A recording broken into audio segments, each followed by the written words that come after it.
네, 안녕하세요. 오늘도 여러분들과 함께하겠습니다. 암호화폐 시장 그리고 저희가 글로벌 증시 같이 살펴보면서요. 지금 시장이 좀 쉽지는 않을 텐데 여러분들과 같이 고민해 보고요. 또 좋은 전략들은 함께 나눠보는 시간 가져보겠습니다. 일단은 코인 시세 같이 살펴보겠습니다. 음, 암호화폐 시장이 좀 좋지 않습니다. 그 이더리움 차트를 한번 볼게요. 이더리움 같은 경우에도 지금 1,570달러를 좀 나타내 주면서 지금 이게 저희가 2016년도부터 차트거든요. 지금 보시면은 그 하락 자체의 가파른 기울기가 보이실 거예요. 그만큼 시장에서 이제 너무 안 좋고, 물론 이제 커뮤니티의 센티멘트, 그러니까 시장 참여자들의 감정적인 그런 인식은 불리시, 그러니까 좀 불마켓이 올 것이다라고 보는 게 80%고, 베어리시라고 해서 시장이 좀 침체일 거야라고 보는 거는 또 20% 여서 이제 더 희망적으로 시장에서 바라보는 시선이 있지만, 그래도 이제 이더리움은 개발자들 사이에서도, 그리고 이제 오래된 커뮤니티 인물들 사이에서도 뭔가 특단의 조치가 필요하다, 이런 인식들이 좀 있습니다. 그래서 같이 고민을 해보면 좋겠고요. 비트코인도 이제 사실은 그렇게까지 상황이 좋진 않죠. 83,000달러 선을 나타내고 있는데, 그래도 이제 전반적인 흐름 자체를 보시면은 우리가 이제 배어장이 요 구간이거든요. 근데 요 구간 때 이제 시장에서 매집을 계속 하셨던 분들은 지금도 이제 수익권이다라고 합니다. 그래서 그런 분들은 한 50% 수익권이고, 근데 이제 요 구간들 있잖아요. 완전 이제 고점에서 들어가셨던 분들께서는 시장에서 굉장히 좀 낙폭을 겪고 있는 상황이고요. 최근에 그래도 밈코인들이 올라오는 듯 싶기도 했어요. 근데 이제 오늘 시장에서 이제 보시면은 시바이누도 2% 하락을 하고 도지도 4% 하락을 하죠. 그래서 이제 다양한 양상들이 지금 시장에 나오고 있다라고 그렇게 여러분들 해석을 해 보실 수가 있겠어요. 그래서 자세히 보시면은 오피셜 트럼프가 7.8달러인데, 뭐 이 오피셜 트럼프도 이제 트럼프 대통령이 이제 하는 행동에 따라서 좀 영향을 많이 받아가는데, 요게 이제 딱 처음 고점을 찍었을 때 그 가격이 보여지지 않고 굉장히 큰 암흑기를 보내고 있습니다. 근데 그럼에도 불구하고 이 오피셜 트럼프가 그래도 좀 올라주기는 했었어요, 최근 들어서. 근데 이제 그런 상승폭들도 다시 반납하는 형태가 좀 나타내 주고 있습니다. 공포 탐욕 지수는 29를 나타내고요. 오늘 저희가 준비한 뉴스들도 하나하나 살펴보겠습니다. 일단은 지금 요거는 확정된 내용은 아니고요. 그 트럼프 대통령이 이제 미국 의회 의원들의 주식 거래를 금지하는 방안을 검토 중이라고 워처그루가 이제 보도를 했습니다. 그래서 이 의원들이 윤리 기준과 재정 투명성에 대한 논의 과정에서 제안된 사안으로 보인다고 보시면 되고요. 뭐 근데 이제 막 이런 이야기가 들리죠. "트럼프 너부터 하지 말아라." 약간 이런 얘기가 들려요. 사실은 이제 트럼프 재단, 또 에릭 트럼프가 최근에 뭐 어떤 크립토 연사로도 쓴다고 하는데, 트럼프 가족들도 뭐 크립토에서 이제 투자를 하는 규모도 꽤 크고, 뭐그 스테이블 코인도 만들고 이제 이러고 있는 상황에서 이제 의원들에게 주식 거래를 금지하는 방안을 검토한다? 그럼 이제 의원들 입장에서도 약간 이런 생각이 속으로는 들 것 같아요. 물론 이제 겉으로 표현할 수는 없겠지만, 근데 이제 이런 방안들이 실제로 논의 중이고, 재정에 관한 투명성에 대한 논의 과정에서 이제 제한된 사안이라고 합니다. 근데 이제 확정되기가 사실은 쉽진 않을 것 같아요. 주식 거래를 뭐 이런 민주주의, 자유민주주의 국가에서 이제 금지시킨다라는 거 자체가 너무 약간 사회주의 느낌이 들기도 하고, 그래서 이게 이제 가능할지 여부는 좀 잘 모르는 미지수인 것 같습니다. 그래서 같이 여러분들이 그냥 살펴보시면 되고요. 요거는 이제 지금 가지고 온 게 XRP 차트예요. 그래서 요걸 이제 어떻게 보고 우리가 XRP 가격을 어떻게 좀 내다볼 수 있는지를 확인해 보면 좋을 것 같은데, 상승 쐐기 패턴이 포착이 됐고 하락 추세 전환 가능성도 이야기가 됐습니다. 상승 쐐기형 패턴은 이제 상승 모멘텀이 좀 약화되고 있는 그런 패턴을 이야기해요. 그래서 하락 추세로의 전환 가능성이 있다고 코인데스크가 분석을 했고요. 이 상승 쐐기형 패턴은 일정 기간 저점을 연결하는 하단 추세선 또 고점을 연결하는 상단 추세선이 이렇게 수렴하는 그런 구조예요. 그래서 저점 추세선이 이 지지선이 뚫릴 경우에 상승 추세가 하락 추세로 전환이 될 가능성이 있어요. 이 매체 같은 경우에는 XRP가 1시간 봉상 상승 쐐기 구조가 시작되는 1.6달러를 지지선으로 볼 수 있다. 그렇게 이야기를 했는데 자세히 보시면 요게 요렇게 수렴을 하잖아요. 그러니까 최근에 고점을 연결하고 최근에 저점을 연결을 했는데 요거를 이제 지지선으로 본 거죠. 근데 이제 이게 이탈이 될 경우에 이제 다시 하락 국면으로 갈 수 있다. 브레이크다운 이렇게 표현을 하면서 지금 이제 XRP 가격 자체가 하락 추세가 될 수 있다. 그렇게 예상을 하는 겁니다. 근데 요거는 이제 기술적인 분석이고 사실 XRP가 물론 이제 우리가 주식을 하거나 코인을 할 때 기술 분석도 많이 보지만 이게 모멘텀 그 플레이를 많이 했던 코인이기도 하잖아요. 그 소송 철회에 관한 모멘텀들도 제기가 됐었고 그래서 요거 이제 우리가 또 100% 신뢰하기보다는 뭐 단기적인 움직임에 영향을 줄 수 있기 때문에 뭐 하나의 견해 정도로만 살펴보시면 좋지 않을까 싶어서 그 내용 같이 전해드렸습니다. 자, 그리고 요것도 XRP 이야기인데요. 다음 가상자산 현물 ETF로는 XRP가 유력하다라는 이야기가 나왔어요. 그래서 이 정책 기조는 계속 이제 변화가 되는 상황인데 더블록에 따르면 카이토가 보고서를 냈는데 이 사실 두 가지 정도의 이유가 있었어요. 첫 번째는 XRP가 이제 운용사에서 가장 많이 신청을 했었던 현물 ETF 토큰 중에 하나다라고 하는 부분들과요. 두 번째 같은 경우에는 최근에 그 레버리지 ETF가 출시됐어요. XRP에서. 근데 그 레버리지 ETF가 어떻게 보면은 현물 ETF보다 더 위험하잖아요. 레버리지 상품이니까. 그래서 SEC 측에서는 XRP 현물 ETF가 위험하다라는 그런 이제 의문점이라든지 문제 제기를 할 수 있는데 그 문제 제기를 하기에는 이미 레버리지 ETF가 거래되고 있다라는 거죠. 그래서 그런 위험성도 제기할 수 없을 것이다. 그래서 다음 이제 암호화폐에 관한 현물 ETF는 XRP가 가장 유력하다. 요런 이야기가 카이코를 통해서 보도가 됐습니다. 그래서 이제 SEC 자체가 5월 22일입니다. 요게 이제 중요한 날짜가 될 것 같아요.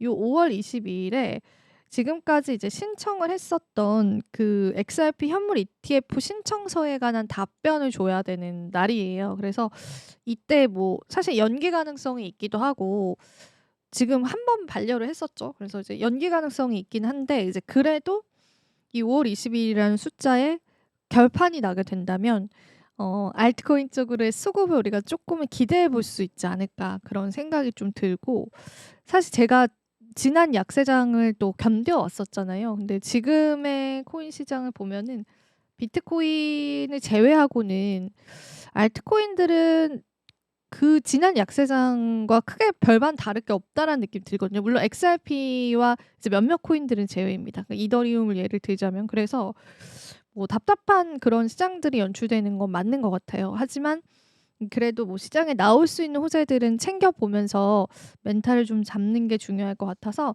오늘 이 기사들 가지고 왔습니다. 그리고 이제 스테이블 코인 이야기도 잠깐만 나눠볼게요.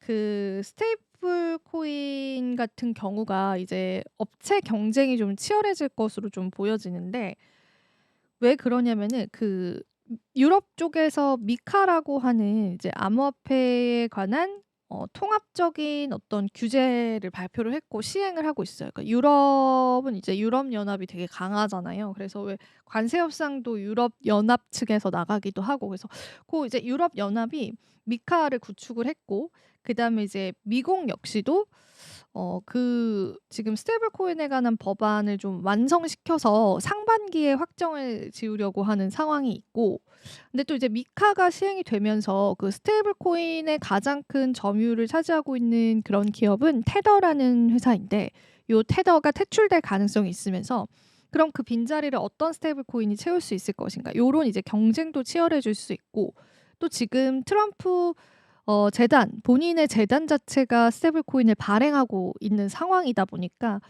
이제 여러 가지의 스테이블 코인 회사들이 좀 나올 것이다라고 보고 있고 사실 이런 움직임이 벌써부터 좀 나옵니다. XRP도 스테이블 코인을 출시를 했고 로빈후드 그리고 레볼루트 등이 이미 스테이블 코인 시장에 진입을 했기 때문에 점유율 싸움이 좀 일어나지 않을까 그런 이야기가 또 시장에 나오고 있습니다. 그래서 그것도 여러분들이 같이 참고를 해보시면 좋겠어요. 그리고 솔라나도 사실 지금 가격이 상당히 좋진 않습니다. 근데 이제 그럼에도 불구하고 이 솔라나 밈코인 거래량이 좀 급증을 하고 있다. 그렇게 이야기를 들려오기도 했어요. 그래서 이제 솔라나 코인이 다시 부활할 수 있을까? 그런 이야기도 시장에 나왔습니다. 그 솔라나 밈코인 거래 플랫폼 같은 경우에는 그 거래량 자체가 굉장히 지금 좋게 나온 상황이에요. 그래서 펌프펀이 출시한 신규 탈중앙화 거래소 펌프 스왑도 거래량 증가세를 보여주고 있고요. 최근 일주일간 상위 10개 밈코인 중 8개가 두 자릿수의 상승률을 기록을 한 것처럼 솔라나도 같이 오르지 않을까. 근데 지금 녹화 시간 기점으로는 또 시장에서 상황이 좋진 않아서 글쎄요. 조금 그래도 보수적으로 보시면 좋을 텐데 일단은 뭐 밈코인 쪽에 관한 거래량은 늘고 있다. 지금 현재 그런 상황이다라고 보시면 되고 솔라나 코인이 워낙 밈코인으로 인해서 떴던 코인이다 보니까 밈코인의 영향력들을 좀 가져가지 않을까 그렇게 보시면 되겠습니다. 도지코인도 기술 분석이 나왔어요. 그래서 이제 도지코인 기술 분석은 핵심만 말씀을 드려보자면은 도지코인 같은 경우에는 이제 다양한 분석들이 있는데 주요 저항선이 0.166달러로 지금 표기가 되어 있거든요. 물론 이제 분석가마다 다른데 여러 가지 분석가들의 이야기를 참고를 해보자면은 요 정도 선으로 좀 거론이 되고 있어서 이 선을 이제 잘 지켜줄 수 있는지 뚫어줄 수 있는지 그런 것들을 여러분들이 살펴보면서 전략들을 좀 잡아보시면 좋겠습니다. 네, 이어서 다음 이야기도 좀 나눠볼게요. 요번에는 이제 이더리움 이야기를 좀 나눠볼 텐데, 이게 이더리움이 그 사실은 지난 강세장에서도 계속 상승 랠리를 보여줬었죠. 그러니까 거의 2등 코인으로서의 자리매김을 계속 잘해줬는데, 이번 불장에는 굉장히 이제 성적표가 좋지 않고 잠깐 고점 찍었다가 내려온 게 다예요, 사실은. 그래서 이제 대부분 많은 분들이 3,000달러 선에서 많이 물려 계실 것 같아요. 지금이 1,500달러니까 반토막이 난 거죠. 근데 이거는 이제 트럼프 재단도 똑같아요. 트럼프 재단 그 지갑을 제가 많이 보여드리는데 트럼프 재단인 월드 리버티 파이낸셜의 이더리움 평단가도 3,000달러 넘어갑니다. 그래서 많은 분들이 이제 이더리움에 관해서 고민을 하고 있는데 사실 이제 이더리움이 약세였던 가장 큰 이유는 이더리움이 유일한 선택지였던 시대가 끝났다라는 부분에 있는 것 같아요. 이 부분은 저도 이제 동의를 하고 그 네트워크 그리고 플랫폼이었었던 그 1세대가 이더리움이었다라고 한다면 이더리움이 초창기에는 속도적인 부분들 그리고 이제 수수료적인 부분들 때문에 많은 논란이 있었고 이더리움 네트워크 위에서 이더리움을 좀 띄워줬던 게 제가 알기로 크립토키티라고 하는 그런 게임이 있었거든요. 근데 그게 유행을 하면서 이게 이더리움 기반의 온라인 게임이래 이러면서 이제 많이 이더리움이 상승을 했었는데 그때 문제로 제기됐던 게 크립토키티가 아마 렉이 걸렸을 거예요. 그게 이제 사용자가 많아지고 유저가 많아지면서 그 이더리움의 플랫폼 위에서 어떤 프로젝트들이 시행이 되는데 굉장히 이제 무겁게, 그러니까 우리가 쉽게 얘기하자면 무겁게 이제 흘러가는 거죠. 이제 그런 문제점이 제기되면서 이더리움 지금 업그레이드를 진행하고 있는데 이제 역사적으로 그런 시간들을 지내 오면서 이제 솔라나라고 하는 최강자가 떠올랐습니다. 솔라나는 조금 더 빠르고 수수료가 싸게 이제 많은 프로젝트를 영위할 수 있도록 네트워크를 개발을 했고 이제 이렇게 되면서 많은 프로젝트들이 솔라나 쪽으로 몰려갔습니다. 물론 아직도 이더리움은 많은 점유율을 차지하고 있습니다. 근데 이제 이게 우리가 시장에서도 그렇잖아요. 유일한 선택지였을 때 주목받는 것과 대체자들이 좀 나왔을 때 그 자리를 물러나 주게 되는 거는 이제 당연한 거잖아요. 물론 이제 시가총액은 이미 벌써 되게 많이 큽니다. 그래서 이더리움이 유일한 선택지였던 그 시대가 끝났기 때문에 이제는 좀 다른 국면으로서의 어떤 솔루션이 있어야 되는데 그게 시장에서도 충족되지 못하는 내용들이 좀 있는 것 같아요. 그 비드라시아 2025라고 이제 열렸어요. 제가 이따가 여기서 이제 주경 대표의 이야기도 말씀을 해드릴 건데 비드라시아 2025가 열렸는데 그때 이 이더리움이 다시 반등할 수 있을까라는 주제의 그 토론이 열렸습니다. 그래서 여기에 이제 관계자들이 이제 재단의 핵심 개발자도 참석을 해서 그 내용을 좀 나눴는데 그 이더리움이 이제 단일 블록체인이 아니고 브랜드이자 네트워크다. 그렇게 이야기를 했고 현재 사용자와 개발자들은 레이어 2나 혹은 타 블록체인, 솔라나와 같은 그런 타 블록체인으로 이탈을 하고 있다. 그렇게 이야기를 했고요. 이더리움 메인넷은 고성능 애플리케이션을 수용하지 못하는 한계를 드러내고 있다라고 지적을 하기도 했습니다. 그리고 이제 추가적인 내용을 보자면 그 규제 환경 변화가 이더리움의 향후 경쟁력에 영향을 미칠 수 있다라는 분석도 같이 나왔어요. 그래서 트럼프 행정부 출범 이후에 탈규제 기조가 가속화되면서 그간 이더리움이 누렸던 규제 안정성 프리미엄이 조금 약화되고 있고 명확한 전략 수립과 자원이 이제 절실하다라고 그렇게 주장을 했었던 거죠. 그러니까 재단 측에서도 어느 정도의 이런 심각성들은 좀 인지를 하고 있는 것 같습니다. 근데 또 그 안에서 의견이 굉장히 달렸는데 이 알럭은 자산 발행 중심의 전략은 지속 가능하지 않다. 스테이블 코인과 RWA의 체인 간의 전이성이 높다. 결국 이더리움 인프라가 자생적으로 작동할 수 있어야지만 그 경쟁력을 유지할 수 있다라고 이야기를 했고요. 일단 전략적 우선순위 설정 부재 그리고 과도한 복잡성이 현재 이더리움이 직면한 핵심적인 문제라고도 지적이 나왔습니다. 그 개발자 중심의 로드맵이 사용자의 경험을 뒷전으로 밀어냈고 레이어 2 생태계에 대한 의존도가 높아졌지만 명확한 거버넌스 리더십은 부재한 상황이다라고 하면서 이더리움 정체성에 이렇게 좀 꼬집는 내용들도 이야기를 하면서 이더리움이 지나치게 복잡하다 그렇게 이야기를 하기도 했어요. 그러다 보니까 이 사용자들이 이더리움이 무엇을 위해서 존재를 하는지 그게 이제 헷갈리기 때문에 과거의 유일한 선택지였지만 이제는 그렇지 않다. 근데 요 컨퍼런스 토론에서는 요게 핵심적인 내용이었던 것 같습니다. 그래서 이제 이더리움이 너무 많은 것을 하려고 하는 게 문제이기 때문에 명확한 방향성을 가지고 어떤 길로 나아가서 그거를 이제 브랜딩화하는 작업이 필요하다라는 것 같아요. 지금은 이제 뭐 2세대 코인이다. 라는 그거 외에는 이더리움을 대체할 수 있는 블록체인들이 너무 많이 생겨난 상황이죠. 그럼 이 근본적인 걸 이게 해결하고 있지 않은 상황에서 계속되는 시장의 상승을 바랄 수는 없다라는 게 이제 이런 토론들의 이야기였습니다. 그래서 개발자들을 좀 비판한 내용들 좀 나왔고요. 그래서 이제 관심 있으신 분들은 요거 이제 컨퍼런스 내용 보실 수가 있기 때문에 같이 살펴보면 좋겠고 그다음에 이제 또 비드라시아의 크립토컨트의 주기영 대표도 참석을 했어요. 그래서 요것도 이야기를 해볼게요.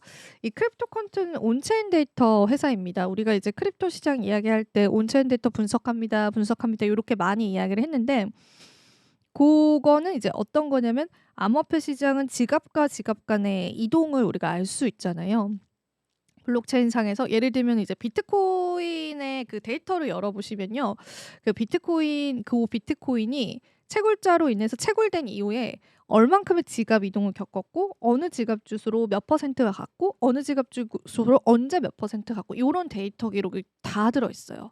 그러니까 요렇게 블록체인의 특화성을 하나의 투자 도구로 삼는 거죠. 그래서 예를 들자면은 정말 하나의 주소에 엄청난 비트코인이 옮겨갔어. 이거는 이제 우리가 고래 투자자라고 해. 근데 이제 그 엄청난 비트코인이 다시 거래소로 이체됐어. 이 대형 투자자가 팔려고 하나 봐. 이렇게 해석을 하면서 이 암호화폐 시장의 유일한 이 전문적인 영역이죠. 이제 블록체인 이익과 구현이 가능한 온체인 데이터를 통해서 우리가 시장 예측을 좀 많이 합니다. 근데 그 온체인 데이터 회사를 창립하신 분이에요. 그래서 이분이 한국인이신데 예전에 이런 이야기 트위터 글에서 본 것 같아요. 한국이 이제 암호화폐 시장에 너무 폐쇄적이기 때문에 미국 쪽으로 본사를 옮기셨다고 했나? 그러니까 뭐 그런 이야기들도 들렸는데 어쨌든 이분의 이야기가 지금도 시장에서 화두가 많이 되고 있고 이분이 예전 약세장을 또 맞췄습니다. 크립토컨트에서 약세장 시작됐다. 강세장 끝났다. 그거를 이제 맞췄기 때문에 많은 사람들이 이분의 입에 좀 주목을 하고 있습니다. 근데 이분이 최근에 크립토 시장이 또 이제 강세장이 끝났다 그렇게 이야기를 했어요. 근데 이제 이 비드라시아에도 참석을 하셨더라고요. 그래서 요거 한 번 더 강조를 하셨어요. 비트코인의 수요가 둔화되면서 하락장 진입에 관한 신호가 굉장히 뚜렷하다 그렇게 이야기를 했는데 이 지금 구조적인 흐름에 대해서 현재 비트코인 시장은 실제 수요가 둔화되고 투자자들이 실제로 투입한 자금 총액도 정체 상태이기 때문에 이미 하락장에 진입했다고 진단을 했습니다. 그리고 ETF를 통한 기관 매수세가 정점을 찍고 둔화됐다라고 지적을 하기도 했고요. 시장 가격과 실현 가격, 시가총액 간의 괴리 역시 커지고 있다고 분석을 했습니다. 이 주대표는 최근 비트코인 가격은 상승세를 보이고 있지만 실현 시가총액은 거의 변동성이 없는 상황이다. 그래서 시장에 실제 자금 유입 없이 가격만 부풀어져 있는 구조다. 그렇게 설명을 했고요. 겉으로는 가격이 오르더라도 실제 이 자금이 뒷받침되고 있지 않기 때문에 실속 없는 상승에 불과하다라는 이야기를 덧붙이기도 했습니다. 그러면서 조금 구체적으로 이야기를 해볼게요. 실제로 2023년부터 올해 초까지 약 533조 원의 자금이 비트코인 시장에 유입이 됐는데요. 이 자금의 대부분은 미국 투자자들이 비트코인을 장기 보관하기 위해서 사용하는 전자지갑으로 들어갔고요. 실생활에서의 사용보다는 투자 자산으로 보유하려는 수요가 대부분이었고 가격 상승에 기여하는 실제 거래로 이어질지는 않는 흐름이라고 합니다. 그러니까 이미 장기적으로 투자할 투자자들의 자금이 이미 확보가 된 상황에서 그 우리가 전자지갑이라고 해서 당장 팔 의도가 없는 그런 지갑으로 들어간 거예요. 그래서 이 사람들이 실제로 여기서 더 살까? 이런 거. 왜냐하면 기관 수요도 정점을 찍고 이제 끝났기 때문에 이런 의문점들도 드는 거고 실질적으로 실체가 없는 상승은 일어나는데 그 강세장이라고 뒷받침할 만한 부분들이 없다라는 겁니다. 그리고 이제 수급 둔화 가격 정책 계속 이어지고 그리고 비트코인 채굴에서 사용되는 영산 능력인 해시레이트도 지속적으로 증가를 했고 이 미국 채굴 기업들이 장비 도입을 확대하면서 네트워크 인프라는 더욱더 강화되고 있다라고 합니다. 그리고 최근 3주간에 또 자금 이탈이 있었고요. 거래량은 증가했지만 가격은 오르고 있지 않은 상황이다. 매수보다는 매도 압력이 강하다는 신호다. 그리고 시장이 투자자 간의 물량이 교환되는 분산 단계에 들어선 것이다라고 또 진단을 하기도 했습니다. 그래서 이 비트코인을 약세장이다라고 하는 걸 다시 한 번 더 강조했다. 그런 의미로 여러분들 받아들여 보시면 좋겠습니다. 좀 슬픈 내용이긴 한데요. 그래도 한번 저희는 또 희망적으로 시장 한번 기다려 보면 좋겠습니다. 자, 오늘 또 저와 함께 또 암호화폐 시장 이야기 나눠봤습니다. 오늘도 여러분들에게 도움되셨을 시간이길 바라고요. 저는 다음번에 더 좋은 정보들로 함께 할게요. 오늘도 시청해주신 여러분 고맙습니다.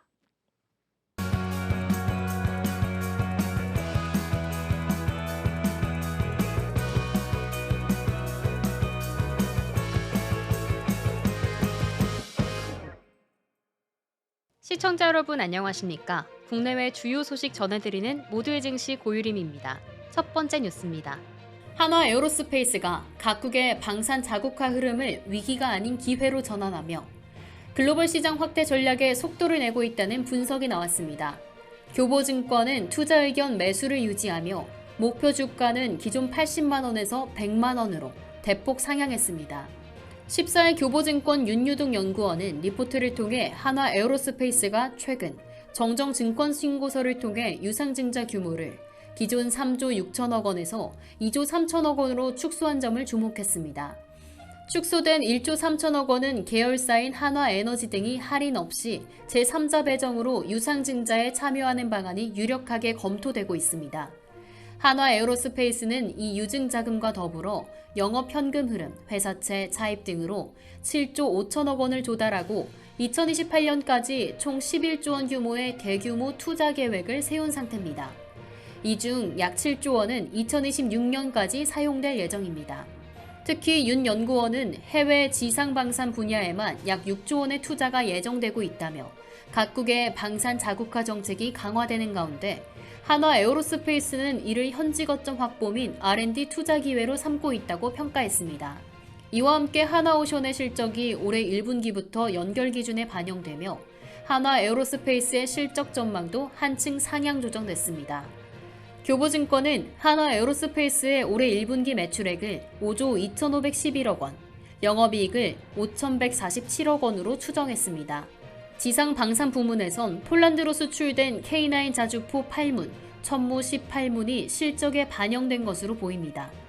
다만 국내와 폴란드 외 수출분의 경우 마진율이 낮았을 것이라며 이는 집중된 양산 부족과 수익성이 낮은 부속품 매출 비중 증가 때문이라고 설명했습니다. 하나오션의 실적 전망은 1분기 매출 3조 1,705억 원, 영업이익 2,061억 원으로 제시됐습니다.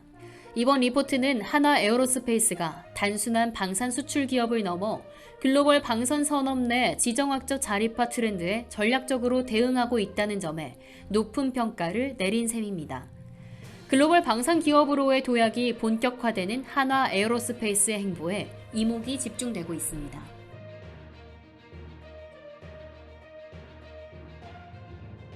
티몬의 새 주인 후보가 신선식품 새벽배송 전문기업인 오아시스로 잠정 결정됐습니다. 서울회생법원 회생산부는 14일 티몬의 최종 인수 예정자로 오아시스를 선정했다고 밝혔습니다. 오아시스는 100% 신주 인수 방식으로 116억 원의 티몬을 인수하기로 했으며 미지급 임금과 퇴직금 채권 등을 포함해 실질 인수 대금은 181억 원 수준으로 책정됐습니다. 또한 오아시스는 5년간 종업원의 고용을 보장하기로 해 직원들에 대한 안정성도 확보했습니다. 오아시스는 신선식품 새벽 배송 서비스인 오아시스 마켓을 운영하며 물류 효율성을 극대화하는 직매입 판매 시스템을 통해 차별화된 경쟁력을 확보하고 있습니다. 법원은 오아시스가 티몬의 물류 경쟁력을 더해 시너지를 극대화할 것으로 보고 있으며 회생 계획안이 인가되면 인수대금으로 회생 채권을 변제하고 추가 운영자금을 투입해 티몬의 회사를 정상화할 계획입니다.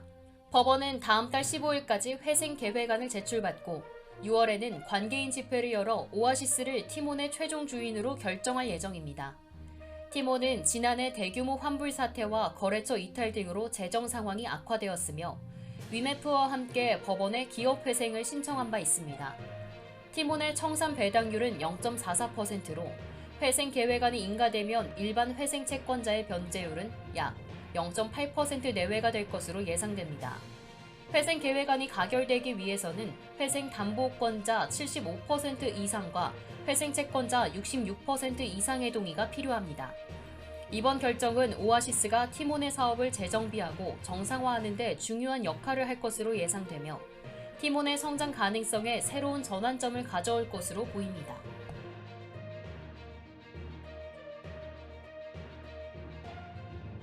LG화학이 중국에서 배터리 특허 분쟁에 휘말려 특허 무효 판정을 받은 사실이 확인됐습니다. 14일 업계에 따르면 중국 국가지식재산국은 LG화학의 양극 활성 소재의 제조 방법과 리튬 2차 전지용 양극 관련 기술에 대해 무효 결정을 내렸다고 전했습니다. 국가지식재산국은 해당 특허에 대해 설명서가 불충분하여 기술을 재현할 수 없다는 이유로 무효 판정을 내렸습니다. 이 소송은 개인 명의로 청구됐지만 업계에서는 이번 소송이 중국 롱바이와 LG화학 간의 특허 분쟁에서 비롯된 것으로 분석하고 있습니다. LG화학은 지난해 서울중앙지법에 롱바이 한국 자회사인 제세능원이 자사의 3원계 양극재 기술을 침해했다며 특허 침해 금지 소송을 제기한 바 있습니다. 양극재는 배터리 생산 원가의 약 40%를 차지하며 배터리 수명 등 핵심 소재로 중요한 역할을 합니다. LG화학은 롱바이의 양극재 샘플을 분석해 다수의 특허 무단 사용을 확인하고 소송을 진행한 것으로 알려졌습니다. 이번에 중국에서 무효 판정을 받은 특허는 한국에서 진행 중인 소송의 중국판으로 LG화학이 소송을 제기하자 중국 측이 맞불 대응한 것으로 해석되고 있습니다.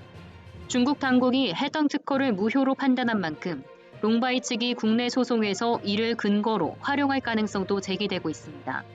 이번 배터리 소송은 전기차용 중대형 배터리에서 한중 기업 간 특허 소송이 벌어진 첫 번째 사례로 향후 양극재 특허 분쟁의 기준이 될 수 있다는 분석이 나옵니다. 국내 배터리 업계는 중국 등 후발 주자들이 기술 무단 침해로 시장 확대를 시도하는 상황에서 적극적으로 대응하고 있습니다. LG화학 관계자는 항소 등 법적 대응을 검토하고 있으며 국가별 특허 범위나 법이 다르기 때문에 이번 판결이 다른 국가 특허나 사업에 미치는 영향은 없다고 강조했습니다.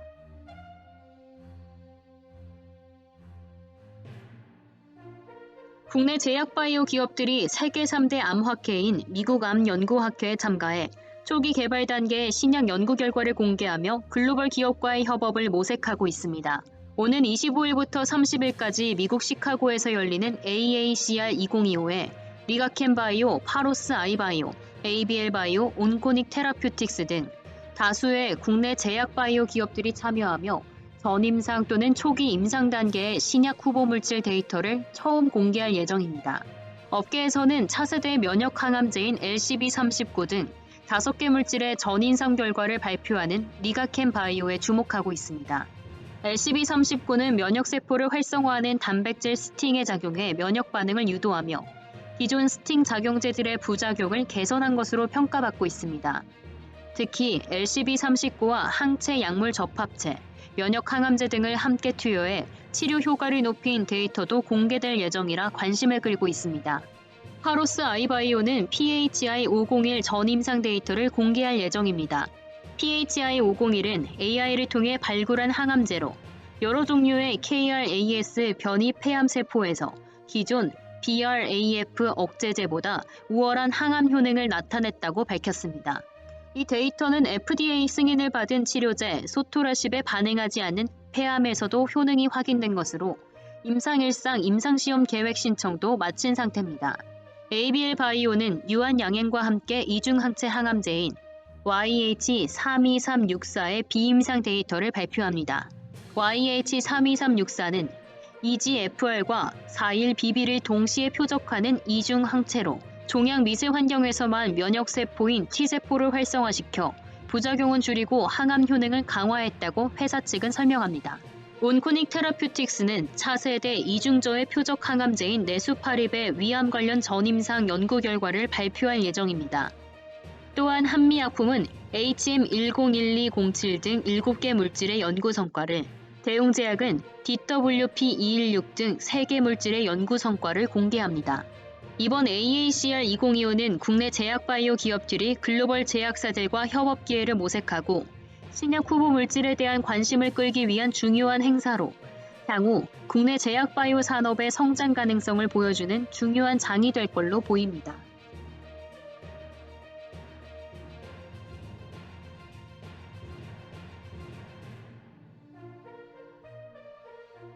달러 가치가 주요국 통화 대비 10% 넘게 하락한 가운데 원화 가치는 달러 대비 3% 오르는 데 그쳤다는 분석이 나옵니다.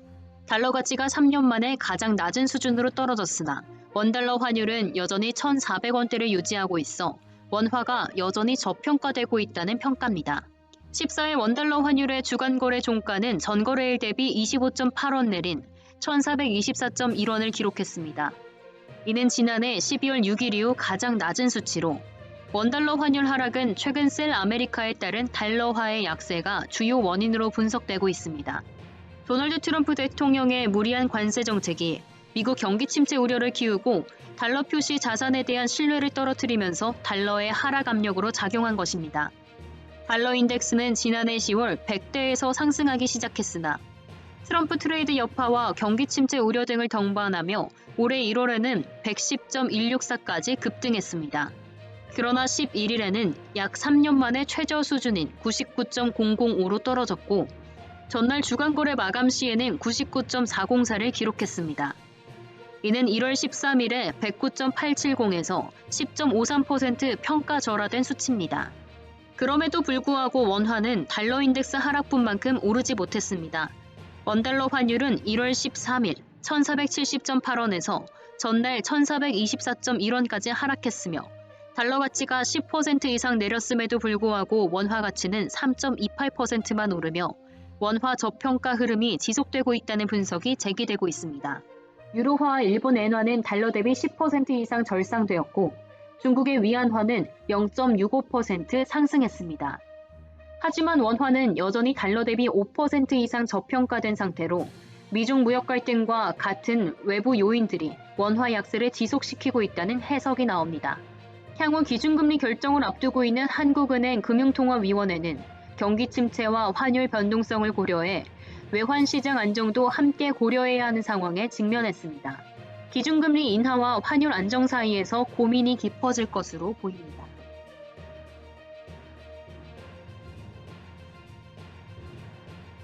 SK하이닉스의 2023년 1분기 메모리 수출액이 지난해보다 30% 가까이 급증하며 반도체 시장에서 강력한 실적 성장을 보였습니다.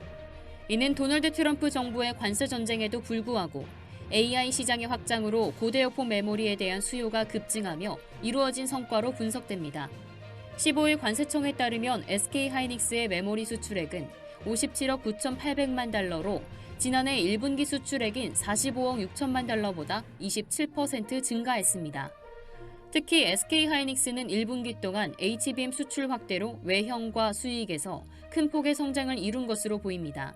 대만으로 수출되는 복합 구조칩 집적회로 수품목의 수출액이 전체 메모리 수출액의 약 48%를 차지했으며 이 중 HBM이 포함된 복합 구조칩이 GPU와 결합돼 TSMC로 공급되었을 것으로 분석됩니다. HBM은 GPU와 결합해 AI 연산 처리에 중요한 역할을 하며 데이터의 폭증으로 HBM의 수요는 더욱 증가하고 있습니다. 청주 사업장에서는 낸드 플래시와 HBM 후공정이 함께 이루어지고 있으며 이 지역의 플래시 메모리 수출액은 10%에 그쳤습니다. 이는 HBM 후공정이 활발하게 이루어지고 있음을 시사합니다. SK하이닉스는 세계 HBM 시장에서 독보적인 1위를 차지하고 있으며 세계 AI 칩 시장의 1위 기업인 엔비디아와도 협력 관계도 중요한 전략적 요소입니다. 특히 5세대 HBM에서 경쟁사 대비 압도적인 기술력을 발휘하며 공급 물량을 확대하고 있습니다. 금융투자업계는 SK하이닉스가 1분기 메모리, 수출 호조를 바탕으로 견조한 실적을 기록할 것으로 예상하고 있습니다. 금융정보업체인 FN가이드에 따르면 SK하이닉스의 1분기 영업이익은 지난해 동기 대비 126.3% 증가한 6조 5,299억 원으로 전망되고 있습니다.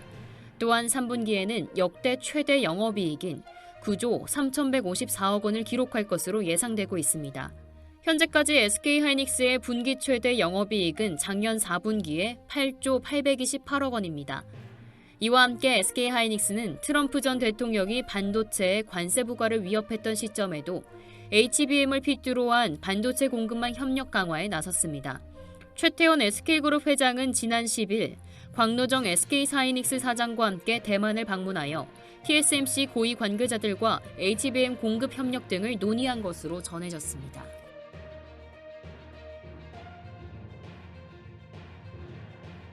트럼프 대통령의 천연가스 개발 드라이브에 맞춰 국내 에너지 업계가 액화 천연가스 인프라 투자에 조단위 투자를 집중하고 있습니다. 15일 업계에 따르면 포스코 인터내셔널은 광양 LNG 터미널을 증설하고 슈가 터미널을 구축하는 방안을 검토 중입니다.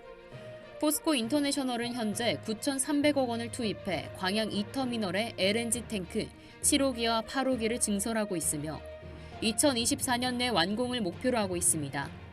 또한 2030년까지 LNG 인프라에 3조 2,500억 원을 투입할 계획입니다. 포스코 인터내셔널은 미국의 천연가스 수출 확대와 미드스트림 사업 강화를 통해 LNG 수요가 증가하는 상황에서 밸류체인 구축을 가속화하고 있습니다. SK그룹도 LNG 밸류체인 확장에 속도를 내고 있습니다. SK가스는 울산 LNG 복합발전소에 1조 4천억 원을 투자하며 지난해 말부터 본격 상업 가동을 시작했습니다. SK이노베이션은 호주 바로사 가스전에 1조 6천억 원을 투자하고 있으며 이 가스전은 올해 하반기부터 가동을 시작할 예정입니다. SK이노베이션은 자가발전 설비를 구축하고 LNG 직도입 방안을 검토 중입니다. 한화에너지는 전남 여수에 차세대 LNG 발전소를 구축하기 위해 한화솔루션으로부터 토지를 매입했으며 기존 석탄 열병합 발전소를 단계적으로 폐쇄할 계획입니다. 한화에너지는 통영 LNG 복합발전소를 통해 이미 수익을 내고 있으며 미국 LNG 개발업체 넥스트 디케이드에 800억 원을 투자해 LNG 사업 확장을 추진하고 있습니다. 트럼프 대통령은 미국 LNG 개발 프로젝트를 본격 추진하며 전 세계를 대상으로 한 LNG 수출 확대에 나섰습니다. 한국과의 협상에서도 LNG 수입 확대가 주요 의제로 다뤄질 것으로 예상되며 미국산 LNG 수입이 본격화될 경우 수입선 다변화와 가격 협상력 개선이 기대됩니다. AI용 데이터 센터의 전력 수요 증가도 LNG 수요 확장의 중요한 요인으로 작용하고 있습니다. 업계 관계자는 국내 주요 기업들이 LNG 밸류체인을 강화하고 있기 때문에 미국산 LNG를 수입하고 저장, 운영할 수 있는 기반이 마련되고 있다며 미국과의 관세 협상에서 LNG 사업이 전략적으로 활용되는 방안을 논의해야 한다고 강조했습니다.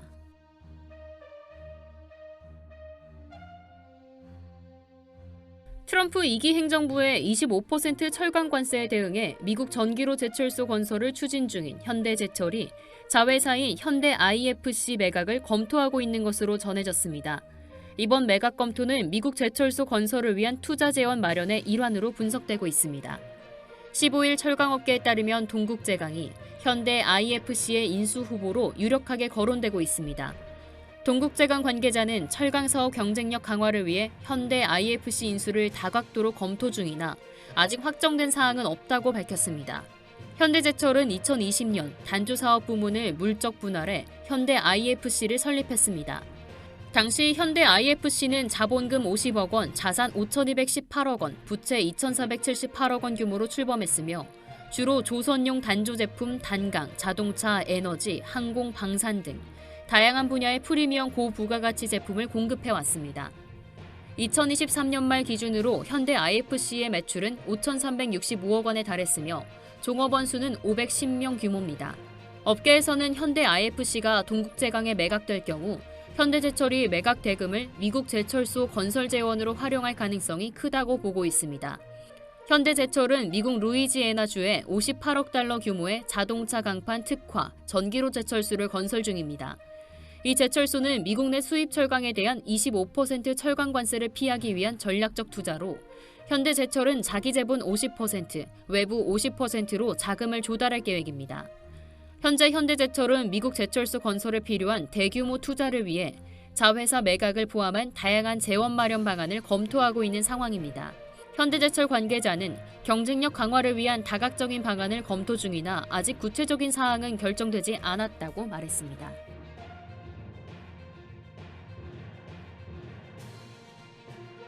저출산과 고령화라는 사회적 변화에 직격탄을 맞은 보험업계가 위기에 처했습니다.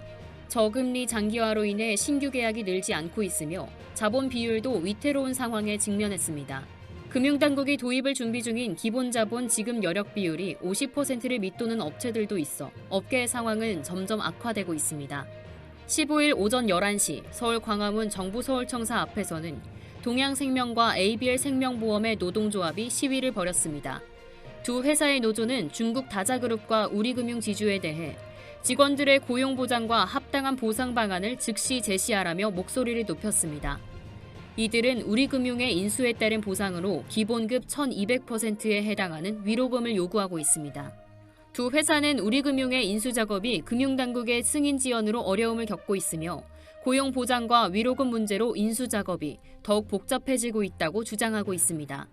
동양생명과 ABL생명의 건전성은 금융당국의 승인이 늦어지며 더욱 악화되고 있으며 인수합병의 속도도 더디게 진행되고 있습니다. 동양생명의 2023년 말 지급 여력 비율은 155.7%로 150%의 규제 비율에 근접해 있습니다. 2023년 193.4%에서 무려 37.7%포인트가 하락한 상태입니다.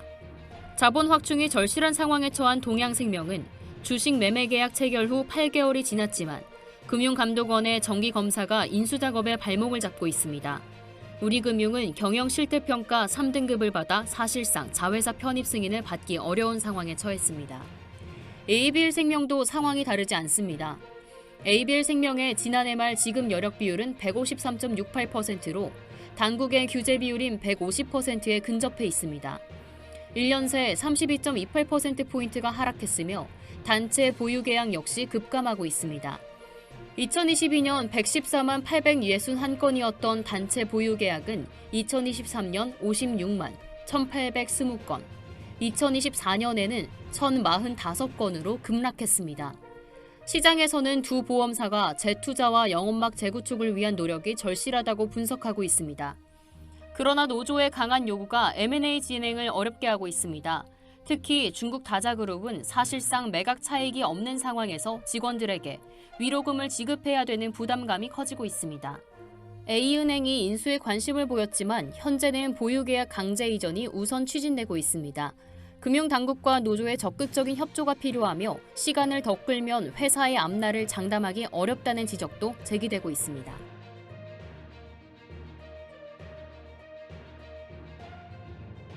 현대자동차그룹이 도널드 트럼프 행정부의 관세 정책에 대응하기 위해 조직 강화에 나섰습니다.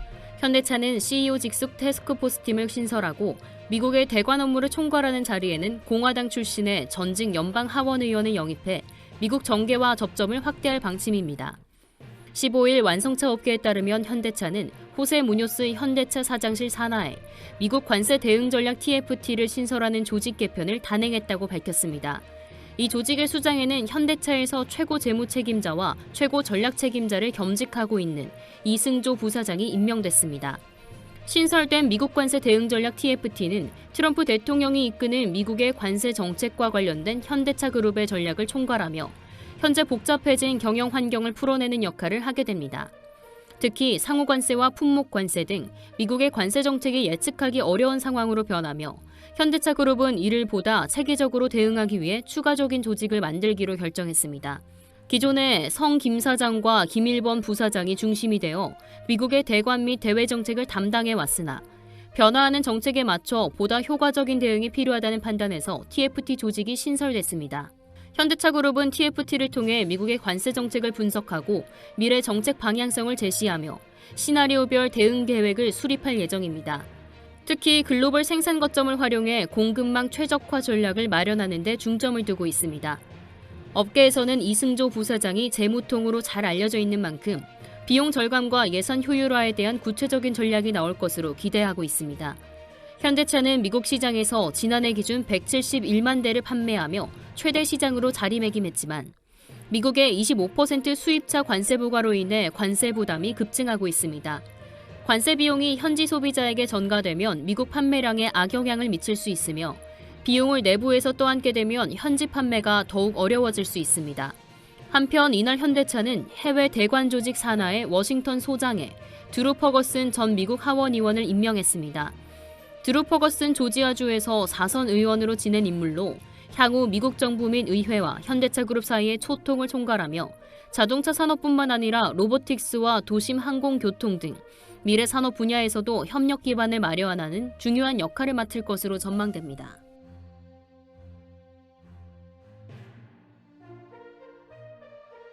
ST 현대미포가 세계 최대 규모의 액화 이산화탄소 운반선을 진수하며 친환경 해상 운송에 새로운 이정표를 세웠습니다. 이 선박은 탄소 포집 및 해상 운송의 미래를 이끌 기술로 주목받고 있습니다. ST 현대미포가 울산 본사에서 세계 최대 규모의 액화 이산화탄소 운반선의 진수식을 개최했습니다.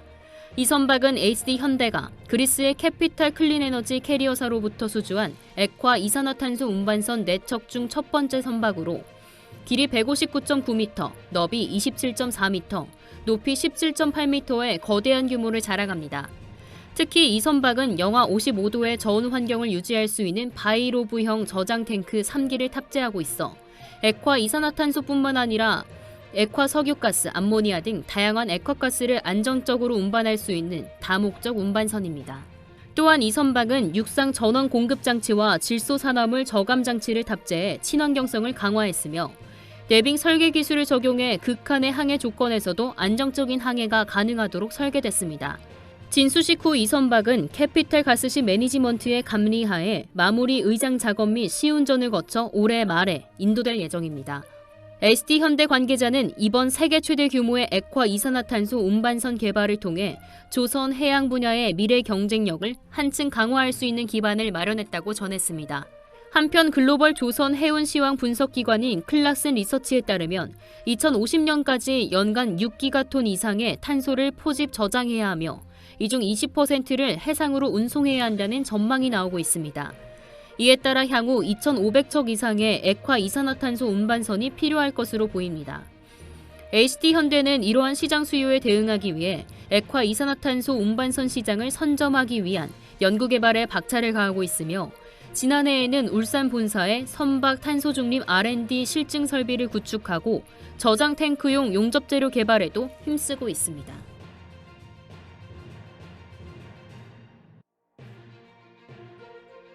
이상으로 모두의 증시 마칩니다. 본 방송에서 제공해드리는 정보는 투자 판단에 대한 조언일 뿐 해당 자산의 가치와 상승을 보장하지 않습니다.